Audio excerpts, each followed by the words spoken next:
चलिए पहला यहाँ पे क्वेश्चन देख लेते हैं। पहला क्वेश्चन बोल रहा है सक्षम अभियान की शुरुआत निम्न में से किस मंत्रालय के द्वारा की गई है।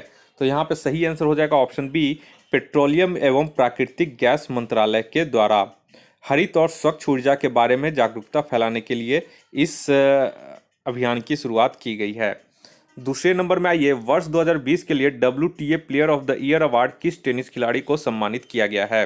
तो दूसरा का यहाँ पे हो जाएगा ऑप्शन सी, सोफिया केनिन को।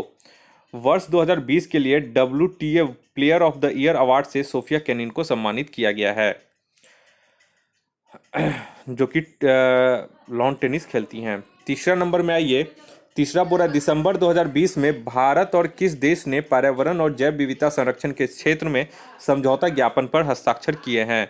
तो तीसरा का यहाँ पे सही हो जाएगा ऑप्शन डी, फिनलैंड ने। भारत और फिनलैंड ने पर्यावरण और जैव विविधता संरक्षण के क्षेत्र में सहयोग के लिए दिसंबर 2020 में समझौता ज्ञापन पर हस्ताक्षर किए हैं। चौथा, ये किस राज्य की नोंगपोक सिकमाई पुलिस स्टेशन को केंद्रीय गृह मंत्रालय के द्वारा भारत का सर्वश्रेष्ठ पुलिस स्टेशन चुना गया है। तो चौथा का यहाँ पे सही हो जाएगा ऑप्शन ए, मणिपुर। मणिपुर के थौबल जिले में स्थित है नोंगपोक सिकमाई पुलिस स्टेशन। नेक्स्ट आइए पांचवें नंबर में।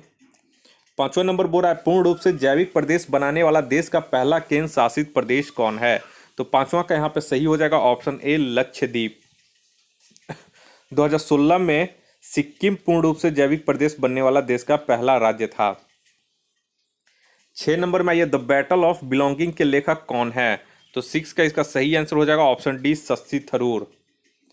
और शशि थरूर और भी हैं, एन एरा ऑफ डार्कनेस के भी ये लेखक हैं, जो कि बहुत ही इंपॉर्टेंट ये किताब लिखा गया था। 7वां नंबर में आइए, 7वां नंबर बोल रहा है all England open badminton championship 2020 की महिला एकल खिताब की विजेता निम्न में से कौन है। तो 7वां का यहाँ पे हो जाएगा ऑप्शन सी, ताई Tzu Ying. All India open badminton championship 2020 की महिला एकल एवं पुरुष एकल खिताब के विजेता क्रमशः ताई जू यिंग एवं विक्टर एक्सेलसेन हैं। नेक्स्ट है 8वां नंबर में, अर्जुन पुरस्कार 2020 के विजेता विशेष भृंगवंशी का संबंध किस खेल से है। तो 8वां के यहाँ पे हो जाएगा ऑप्शन डी, बास्केटबॉल से। 9 नंबर में आइए, 9 बोल रहा है हाल ही में किसे वर्ल्ड इंटेलेक्चुअल प्रॉपर्टी ऑर्गेनाइजेशन का महानिदेशक नियुक्त किया गया है। तो 9 का यहाँ पे ऑप्शन ए हो जाएगा, डैरन टैंक को। नेक्स्ट है ये 10वां नंबर में, जल शक्ति मंत्रालय द्वारा नवंबर 2020 में दूसरे राष्ट्रीय जल पुरस्कार 2019 प्रदान किए गए हैं। इनमें से किस राज्य ने प्रथम स्थान पुरस्कार प्राप्त किया है।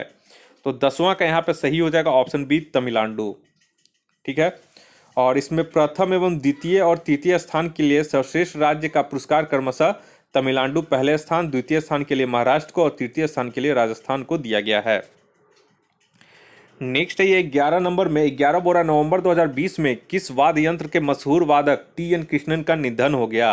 तो 11 का यहाँ पे सही हो जाएगा ऑप्शन डी, वायलिन से, वायलिन वादक। ठीक है, नेक्स्ट आइए, और यह जो थे कृष्णन, टी.एन. कृष्णन, इन्हें पद्मश्री, पद्म भूषण, संगीत नाटक अकादमी पुरस्कार से भी सम्मानित किया गया है। 12 नंबर में आइए, विश्व सुनामी जागरूकता दिवस किस तिथि को मनाया जाता है। तो 12 का यहाँ पे हो जाएगा ऑप्शन ए, 5 नवंबर को। और वर्ष 2020 के लिए इसका थीम था सेंदाई 7 अभियान, लक्ष्य को बढ़ावा। 13 नंबर में आइए, 13 बोल रहा है 27वें भारत सिंगापुर द्विपक्षीय समुद्री अभ्यास सिम्बेक्स 20 का आयोजन कहाँ किया गया। तो 13 का इसका सही हो जाएगा ऑप्शन बी, अंडमान सागर में। नेक्स्ट आइए 14 नंबर में, 14 बोरा हाल ही में कहाँ भारत डच संयुक्त कृषि कार्य योजना के तहत सब्जियों एवं फूलों के उत्कृष्टता केंद्र का शुभारंभ किया गया है। तो 14 के यहाँ पे ऑप्शन हो जाएगा ऑप्शन ए, केरल। 5 नवंबर 2020 को केरल के मुख्यमंत्री पिनराई विजयन तथा केंद्रीय कृषि एवं किसान कल्याण मंत्री नरेंद्र सिंह तोमर द्वारा केरल के वायनाड जिले में भारत डच संयुक्त कृषि कार्य योजना के तहत सब्जियों एवं फलों के उत्कृष्टता केंद्र का शुभारंभ किया गया है। 15 नंबर बोल रहा है कि वैश्विक भूख सूचकांक 2020 में भारत का कौन सा स्थान प्राप्त है। तो 15 का यहाँ पे हो जाएगा ऑप्शन बी, 94वां, 94th स्थान यहाँ पे प्राप्त है। ठीक है, और वहीं वर्ष 2019 में इस सूचकांक में भारत का स्थान 102वां था और इस सूचकांक में शीर्ष स्थान पर बेलारूस है। 16 नंबर में आइए, 16 बोरा है एशियन पैरा खेल 2022 का शुभंकर होगा, तो कौन सा होगा? तो 16 का यहाँ पे हो जाएगा फेई फेई। चीन के होंगझोउ में आयोजित किए जाने वाले चौथे एशियन पैरा खेल 2022 का शुभंकर फेई फेई को चुना गया है। 17 नंबर में आइए, हाल ही में किस देश ने हैवी लिफ्ट अंगारा A5 स्पेस रॉकेट का सफल परीक्षण किया है? तो 17 का यहाँ पे हो जाएगा ऑप्शन बी, रूस ने। 18 नंबर में बोल रहा है दिसंबर 2020 में किस देश के द्वारा जलवायु आपातकाल की घोषणा की गई? तो 18 का यहाँ पे हो जाएगा ऑप्शन डी, न्यूजीलैंड के द्वारा। न्यूजीलैंड की संसद ने दिसंबर 2020 में प्रतीकात्मक जलवायु आपातकाल लगाने का प्रस्ताव पारित किया है। इसके अनुसार देश के सभी सरकारी विभागों और संस्थाओं को साल 2025 तक कार्बन न्यूट्रल किया जाएगा। अब तक ब्रिटेन, कनाडा और फ्रांस सहित दुनिया के करीब 30 देशों में जलवायु आपातकाल की घोषणा की गई है। नेक्स्ट आइए, 19 नंबर में बोल रहा है यूएस एयर क्वालिटी इंडेक्स के अनुसार दुनिया का सबसे प्रदूषित शहर कौन सा है? तो 19 का यहाँ पे सही हो जाएगा ऑप्शन बी, लाहौर। और इस इंडेक्स में भारत की राजधानी नई दिल्ली दूसरे और नेपाल की राजधानी काठमांडू को तीसरे स्थान पर रखा गया है। 20 नंबर आइए, किस राज्य में एशिया की पहली सौर ऊर्जा सक्षम टेक्सटाइल मिल शुरू की जाएगी? तो 20 का यहाँ पे याद रखिएगा ऑप्शन सी हो जाएगा, महाराष्ट्र। महाराष्ट्र के प्रमुख कपास उत्पादक जिले परभणी में स्थित जय भवानी महिला सहकारी कपड़ा मिल एशिया की पहली सौर ऊर्जा संचालित कपड़ा मिल होगी। नेक्स्ट आइए, 21 नंबर में 21 बोरा हाल ही में कस्तूरी नाम से भारत के किस फसल के लिए ब्रांड और लोगो का लोकार्पण किया गया है? तो 21 के यहाँ पे सही हो जाएगा ऑप्शन बी, कपास। 7 अक्टूबर 2020 को विश्व कपास दिवस के अवसर पर, यानी कि अगर पूछेगा विश्व कपास दिवस कब मनाया जाता है तो 7 अक्टूबर को। तो 7 अक्टूबर 2020 को विश्व कपास दिवस के अवसर पर वस्त्र मंत्रालय भारत सरकार द्वारा भारतीय प्रीमियम कपास को कस्तूरी कॉटन के नाम से ब्रांड और लोगो जारी किया गया। विश्व व्यापार में भारतीय प्रीमियम कपास अब कस्तूरी कॉटन के नाम से जाना जाएगा, तो ये याद रखिएगा आप लोग। 22 नंबर में ये सितंबर 2020 में भारत और किस देश के बीच पहले कार्गो फेरी सेवा की संयुक्त रूप से शुरुआत की गई? तो 22 के यहाँ पे हो जाएगा ऑप्शन बी, मालदीव के साथ। 23 नंबर में आइए,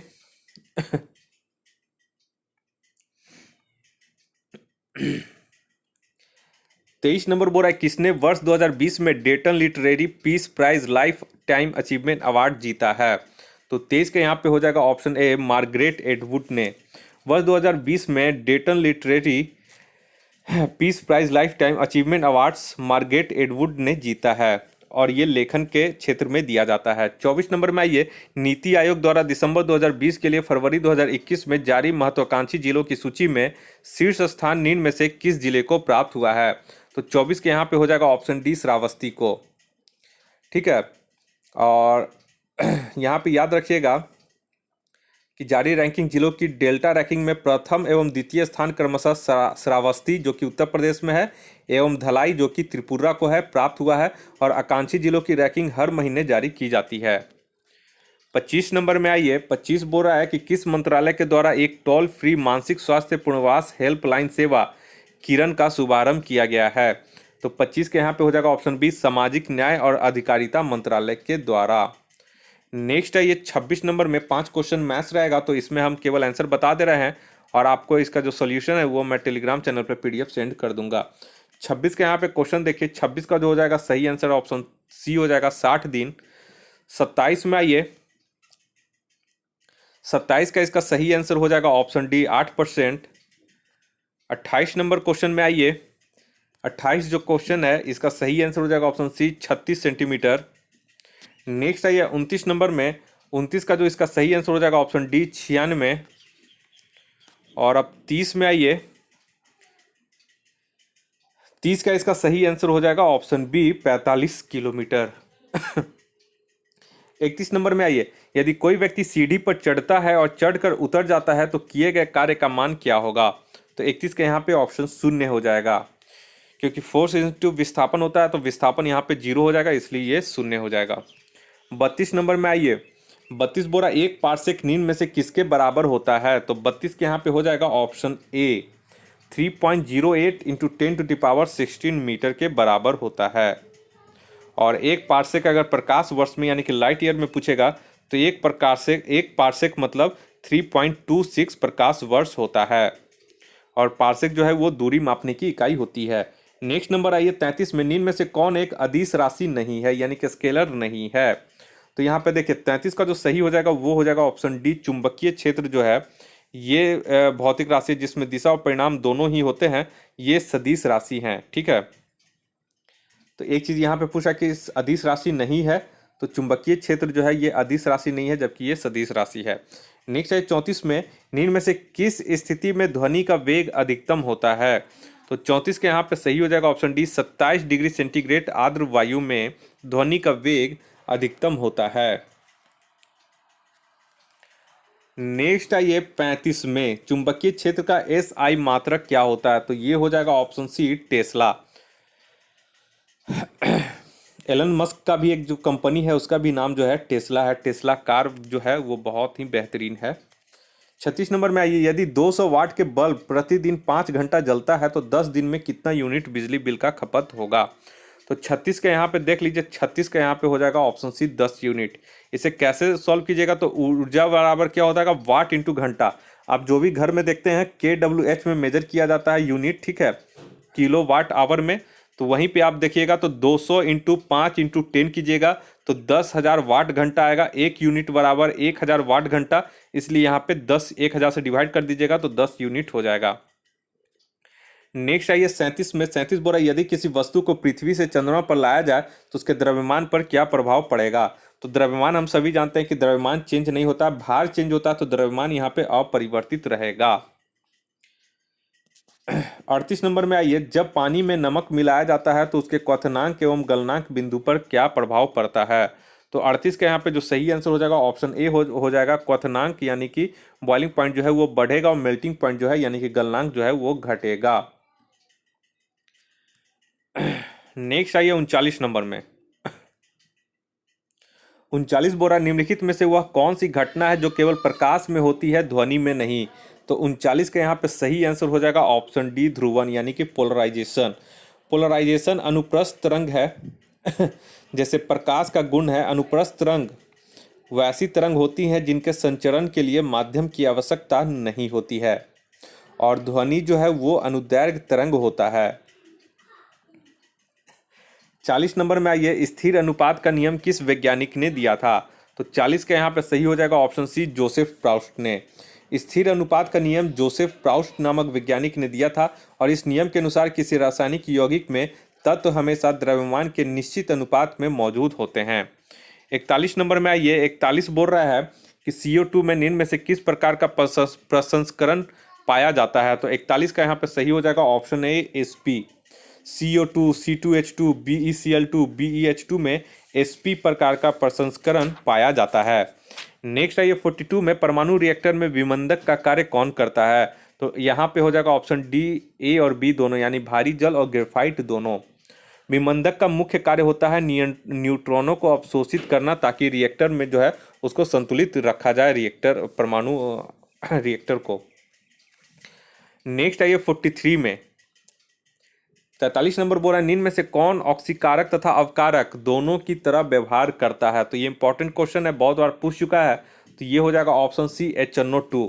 देखिए H2O2, O3 और HNO2 ऑक्सीकारक तथा अवकारक दोनों की तरह व्यवहार करता है। तो ये तीनों आप लोग याद रखिएगा, कौन कौन, H2O2, O3 और HNO2। 44 नंबर में, ये पटाखे में लाल रंग किसके कारण उत्पन्न होता है। तो ये हो जाएगा ऑप्शन सी, स्ट्रोंसियम के कारण और बेरियम के कारण हरा रंग होता है। नेक्स्ट है ये 45 में, 45 नंबर बोल रहा है निम्न में से कौन सा कोशिकांग जंतु कोशिका में नहीं पाया जाता है। तो 45 के यहाँ पे सही हो जाएगा ऑप्शन सी, रसधानी। रसधानी सिर्फ पादप कोशिकाओं में पाए जाते हैं, इसमें जल, खनिज, लवण, कार्बोहाइड्रेट उपस्थित होते हैं। 46 में, यह कौन सा एंजाइम वसा को वसीय अम्ल तथा ग्लिसरॉल में परिवर्तित कर देता है। तो 46 के यहाँ पे सही हो जाएगा ऑप्शन डी, उपयुक्त में से कोई नहीं, क्योंकि देखिए लाइपेज एंजाइम जो है वो वसा को वसीय अम्ल तथा ग्लिसरॉल में परिवर्तित कर देता है। तो यहाँ पे लाइपेज कहीं पे ऑप्शन में नहीं है, इसलिए लाइपेज होता तो ऑप्शन डी यहाँ पे हो जाएगा। नेक्स्ट है ये 47 में, 47 बोला कॉकरोच में हृदय कोष्ठों की संख्या कितनी होती है? तो 47 का यहाँ पे याद रखेगा ऑप्शन डी 13। और केचुआ में हृदय कोष्ठों की संख्या 8 होती है। 48 में ये रक्त बिंबाणु का जीवन काल कितना होता है? तो 48 के यहाँ पे हो जाएगा ऑप्शन बी 3 से 5 दिन। यानी कि ब्लड प्लेटलेट्स, यहाँ पे रक्त बिंबाणु यानी कि ब्लड प्लेटलेट्स बोल रहा है, तो प्लेटलेट्स का जीवन काल 3 से 5 दिन का होता है और यह रक्त को गाढ़ा बनाता है एवं रक्त को जमने में मदद करते हैं। इनकी औसत संख्या 2.5 लाख से 3 लाख पर MMQ की होती है। नेक्स्ट है ये 49 नंबर में, अमीबा में किस प्रकार का अलैंगिक जनन पाया जाता है? तो 49 के यहाँ पे हो जाएगा ऑप्शन बी विखंडन, विखंडन की तरह। अमीबा में विखंडन प्रकार का अलैंगिक जनन पाया जाता है। विखंडन प्रक्रिया में जीव का शरीर 2 भागों में विखंडित होकर 2 नए जीवों का निर्माण करता है। 50 में ये हड़प्पा सभ्यता के किस स्थल से उन्नत जल प्रबंधन व्यवस्था का साक्ष्य प्राप्त हुआ है? तो 50 के यहाँ पे हो जाएगा ऑप्शन बी धौलावीरा से। नेक्स्ट है ये 51 नंबर में,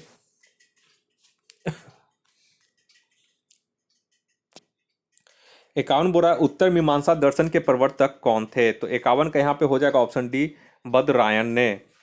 तो बदरायन जो थे वो उत्तर मीमांसा दर्शन के प्रवर्तक थे। और जैमिनी पूर्व मीमांसा एवं कनाद या उलूक वैशेषिक दर्शन के प्रवर्तक थे। नेक्स्ट है ये 52 में, हाटक नीन में से किस महाजनपद की राजधानी थी? तो ये हो जाएगा कंबोज की। कंबोज महाजनपद की राजधानी राजपुर अथवा हाटक थी और यह गंधार का पड़ोसी राज्य था। 53 नंबर में, ये किसने अवंती के शासक चंड प्रदोत के इलाज के लिए अपने राजवैद्य दीपक को भेजा था? तो ये बहुत को पता होगा, ऑप्शन बी हो जाएगा बिंबिसार। बिंबिसार ने ये जीवक को भेजा था। नेक्स्ट है ये 54 नंबर में, बोरा भारत में कुषाण वंश की स्थापना किसने की? तो 54 का यहाँ पे सही हो जाएगा ऑप्शन बी कुजुल कडफिसेस ने। भारत में कुषाण वंश की स्थापना कुजुल कडफिसेस ने की थी। विम कडफिसेस भारत में कुषाण शक्ति का वास्तविक संस्थापक माना जाता है। 55 में ये तुगलकनामा की रचना किसने की? तो ये हो जाएगा ऑप्शन डी अमीर खुसरो ने। और इसमें तुगलक वंश से संबंधित घटनाओं का वर्णन है। 56 में ये दिल्ली सल्तनत के किस शासक को गुलामों का गुलाम कहा जाता है? तो 56 का यहाँ पे सही हो जाएगा ऑप्शन बी इल्तुतमिश को। और इसे दिल्ली सल्तनत का वास्तविक संस्थापक माना जाता है। नेक्स्ट है ये 57 में, बोरा दार उल सफा की स्थापना किसने की थी?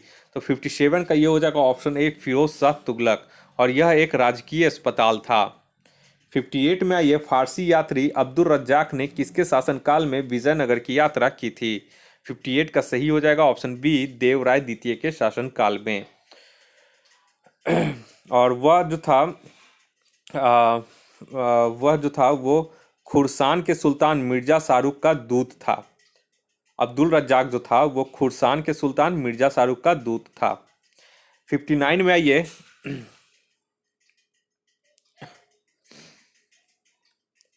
59 बोल रहा है शिवाजी ने किस वर्ष छत्रपति की उपाधि धारण की? तो 59 का यहाँ पे हो जाएगा ऑप्शन सी 1674 ईस्वी में। शिवाजी ने 1674 में अपना राज्याभिषेक रायगढ़ के किले में करवाया और राज्याभिषेक की प्रक्रिया काशी के पंडित गंगाधर द्वारा संपन्न की गई। इसी अवसर पर शिवाजी ने छत्रपति की उपाधि धारण की। 60 नंबर में ये किस पुर्तगाली गवर्नर ने कोचीन की जगह गोवा को पुर्तगालियों की राजधानी बनाया?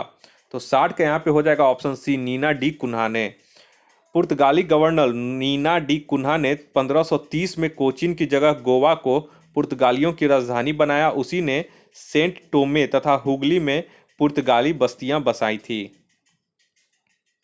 61 में आइए 61 बोरा अंग्रेजों एवं फ्रांसीसियों के बीच पेरिस की संधि कब हुई थी? तो 61 के यहाँ पे हो जाएगा ऑप्शन डी 1763 ईस्वी में। इस संधि के द्वारा तृतीय कर्नाटक युद्ध का अंत हुआ। इस संधि के शर्तों के अनुसार अंग्रेजों ने फ्रांसीसियों की भारत में जीती गई सारी फैक्ट्रियां लौटा दी, पर अब फ्रांसीसी अपनी फैक्ट्रियों की किलेबंदी नहीं कर सकते थे और न ही वहां सैनिक रख सकते थे। 62 नंबर में आइए 62 बोरा तत्वबोधिनी सभा की स्थापना किनके द्वारा की गई थी? तो 62 के यहाँ पे सही हो जाएगा ऑप्शन सी देवेंद्र नाथ टैगोर के द्वारा 1839 ईस्वी में इसकी स्थापना की गई थी। 63 नंबर में आइए 63 बोल रहा है महात्मा गांधी और भीमराव अंबेडकर के मध्य पूना समझौता कब हुआ था? तो 63 के यहाँ पे हो जाएगा ऑप्शन बी, सितंबर 1932 में। और पूना समझौते के अनुसार दलितों के लिए पृथक निर्वाचन व्यवस्था समाप्त कर दी गई थी। नेक्स्ट है 64 में निम्न में से किस भारतीय राज्य की सीमा म्यांमार से नहीं लगती है? तो 64 के यहाँ पे सी हो जाएगा, त्रिपुरा। म्यांमार की सीमा कुल 4 भारतीय राज्यों अरुणाचल प्रदेश, नागालैंड, मणिपुर और मिजोरम से लगती है। 65 में आइए, 65 बोल रहा है गॉडविन ऑस्टिन पर्वत शिखर किस पर्वत श्रेणी में स्थित है? तो 65 के यहाँ पे हो जाएगा ऑप्शन सी, काराकोरम पर्वत श्रेणी में। और यह वर्तमान में पाक अधिकृत कश्मीर के अंतर्गत आता है। यह काराकोरम पर्वत श्रेणी में स्थित है।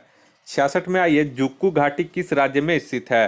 तो 66 के यहाँ पे हो जाएगा ऑप्शन सी, नागालैंड में। और यह घाटी जून एवं सितंबर माह में जंगली फूलों से ढकी रहती है। 67 में आइए, 67 बोल रहा है निम्न में से किस नदी का प्रवाह केवल भारत में है? तो 67 का यहाँ पे ऑप्शन ए हो जाएगा, व्यास नदी का प्रवाह केवल भारत में है।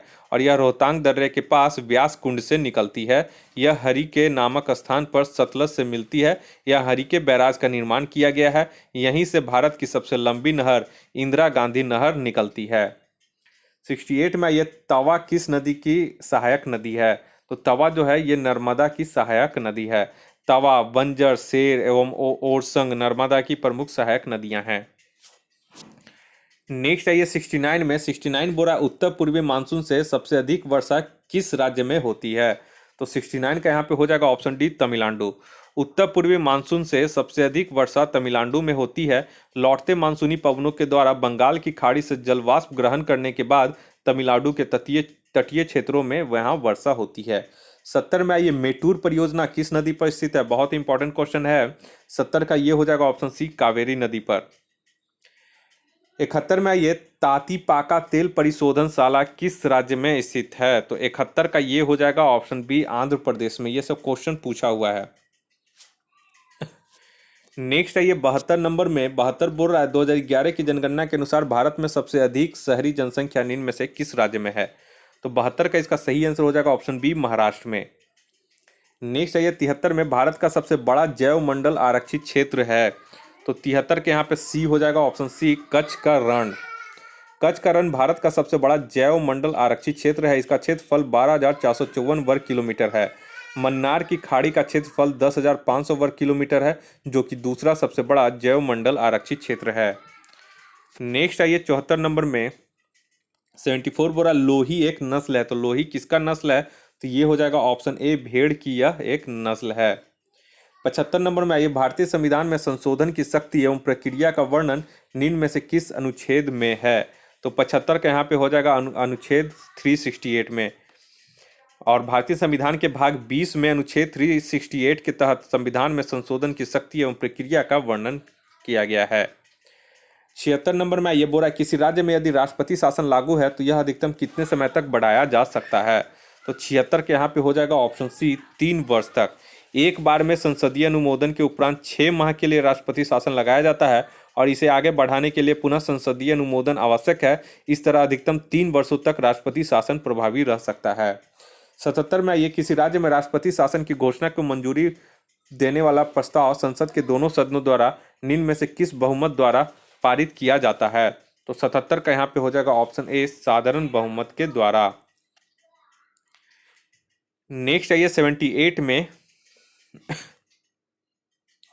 78 बोला, संसदीय प्रक्रिया में शून्यकाल के संदर्भ में निम्नांकित कथनों में से कौन सा सही नहीं है? तो 78 के यहाँ पे ऑप्शन डी जो है, शून्यकाल प्रश्नकाल के पहले शुरू होता है, ये गलत है, जबकि शून्यकाल प्रश्नकाल के ठीक बाद शुरू होता है।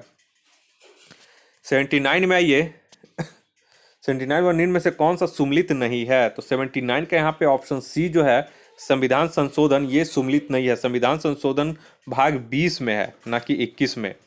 ठीक है। नेक्स्ट आइए 80 नंबर में, नेक्स्ट क्वेश्चन आइए यहाँ पे 80 नंबर में, बोरा नियंत्रक एवं महालेखा परीक्षक कैग अपनी लेखा परीक्षण रिपोर्ट निम्न में से किसे सौंपता है? तो ये हो जाएगा ऑप्शन सी, राष्ट्रपति को सौंपता है। तो ये भी इंपॉर्टेंट क्वेश्चन, ये सब आप लोग ध्यान रखिएगा।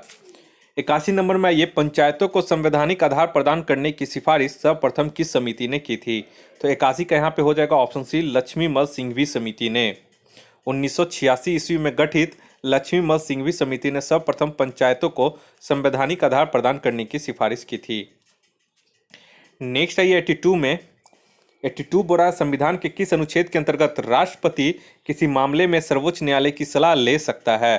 तो 82 का यहाँ पे सही हो जाएगा ऑप्शन बी, अनुच्छेद 143 के तहत। नेक्स्ट है 83 में वर्तमान में राज्यसभा में निर्वाचित सदस्यों की संख्या कितनी है। तो 83 का यहाँ पे हो जाएगा ऑप्शन डी, 233। वर्तमान में राज्य में कुल ध्यान दीजिएगा, वर्तमान में राज्यसभा में कुल 245 सदस्य हैं, जिसमें से 233 निर्वाचित सदस्य एवं 12 मनोनीत सदस्य हैं। 233 निर्वाचित सदस्यों में 229 राज्यों से और 4 जो हैं वो केंद्र शासित प्रदेश से हैं। 84 नंबर में आइए, 84 बोल रहा है कि निम्न में से कौन सा विषय समवर्ती सूची के अंतर्गत नहीं आता है। तो 84 के यहाँ पे हो जाएगा ऑप्शन डी, पंचायती राज। पंचायती राज या स्थानीय शासन राज्य सूची का विषय है। 85 नंबर में ये ग्राम पंचायत की बैठक का आयोजन किया जाना अनिवार्य है। तो 85 के यहाँ पे हो जाएगा ऑप्शन ए, 2 माह से कम एक बार, यानी 2 माह में कम से कम एक बार। नेक्स्ट है ये 86 नंबर में 86 बोरा ग्राम पंचायत की बैठक हेतु कितनी गणपूर्ति कोरम की आवश्यकता होती है। तो 86 के यहाँ पे ऑप्शन ए हो जाएगा, सदस्यों की कुल संख्या की आधी। 87 में ये भारत में मिश्रित अर्थव्यवस्था का क्या अर्थ है। तो 87 के यहाँ पे सही हो जाएगा ऑप्शन ए, राष्ट्रीय अर्थव्यवस्था में सार्वजनिक क्षेत्र के साथ साथ निजी क्षेत्र भी विद्यमान होना। 88 में ये भारत में राष्ट्रीय आय की गणना करता है। तो कौन करता है। तो 88 का यहाँ पे हो जाएगा ऑप्शन सी, केंद्रीय सांख्यिकी कार्यालय CSO। 89 में ये निम्न में से कौन सही है। ठीक है, तो 89 का यहाँ पे देख लीजिए, 89 का जो सही है वो आपका ऑप्शन सी, 1 और 2 दोनों सही है।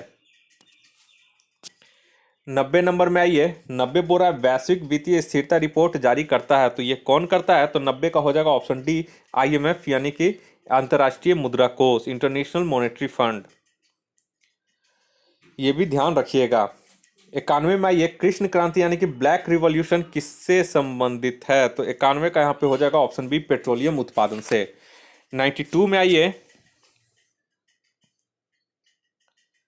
92 बोल रहा है निम्न में से कौन एक Akhil Bharatiya electronic trading portal है जो कृषि से संबंधित उपजों के लिए एक एकीकृत राष्ट्रीय बाजार का निर्माण करता है। तो ये हो जाएगा ऑप्शन डी, ई नाम। नेक्स्ट आइए, 93 में स्वतंत्र भारत की प्रथम औद्योगिक नीति की घोषणा कब की गई थी। तो 93 का हो जाएगा ऑप्शन ए, 1948 में। 94 नंबर में ये श्रम गहन उद्योग वह है जहां, ऑप्शन डी हो जाएगा, अधिक श्रमिकों की आवश्यकता होती है। 95 नंबर में ये ग्रेट डिवाइडिंग रेंज किस देश में स्थित है। तो 95 का ये हो जाएगा ऑप्शन सी, ऑस्ट्रेलिया में। और यह रेंज ऑस्ट्रेलिया के पूर्वी तट के लगभग समानांतर केप यॉर्क प्रायद्वीप के दक्षिण में तस्मानिया द्वीप तक विस्तृत है। 96 नंबर में आइए, 96 बोरा रीगा निम्न में से किस देश की राजधानी है। तो 96 का ये हो जाएगा ऑप्शन सी, लातविया की। रीगा जो है वो लातविया की राजधानी है और लिथुआनिया की राजधानी विल्नियस है, कोसोवो की राजधानी प्रिस्टिना है एवं मैसेडोनिया की राजधानी स्कोपेजे है। 97 में ये निम्न में से कौन एक भू आवेष्टित यूरोपीय देश नहीं है। तो 97 का यहाँ पे सही हो जाएगा ऑप्शन डी, लिथुआनिया।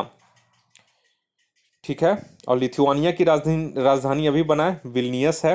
लिथुआनिया एक भू आवेष्टित देश नहीं है, यह बाल्टिक सागर से अपनी सीमा साझा करता है। 98 नंबर में ये यूनिसेफ का मुख्यालय कहाँ पर है। तो 98 का ये सही हो जाएगा ऑप्शन सी, न्यूयॉर्क में। और यूनिसेफ की स्थापना 1946 में की गई थी। नेक्स्ट आइए, 99 नंबर में वाकर कप किस खेल से संबंधित है। तो 99 का ये हो जाएगा ऑप्शन सी, गोल्फ से। देखिए, Walker Cup, Ryder Cup, Dunhill Cup, Prince of Wales Cup, ये सब जो है गोल्फ से संबंधित हैं। 100 नंबर आइए, रेड क्रॉस की स्थापना किस वर्ष की गई थी। तो रेड क्रॉस की जो स्थापना हुई थी 1863 ईस्वी में की गई थी। ऑप्शन बी इसका सही होगा। अंतर्राष्ट्रीय रेड क्रॉस सोसाइटी की स्थापना 1863 में हेनरी डुनांट के द्वारा जेनेवा में की गई थी। तो इस तरह से करके ये टेस्ट भी कंप्लीट हो चुका है और जल्द ही मिलते हैं अगले टेस्ट सीरीज़ में। अगर आपने हमारा चैनल ज्वाइन नहीं किया है तो जल्दी से हमारा चैनल ज्वाइन कर लें और घर बैठे आसानी से आप मुफ्त में अपना टेस्ट सीरीज़ दे सकते हैं हमारे इस यूट्यूब चैनल के माध्यम से। इस वीडियो को देखने के लिए आप लोग का बहुत बहुत शुक्रिया। आपका दिन मंगलमय हो। धन्यवाद।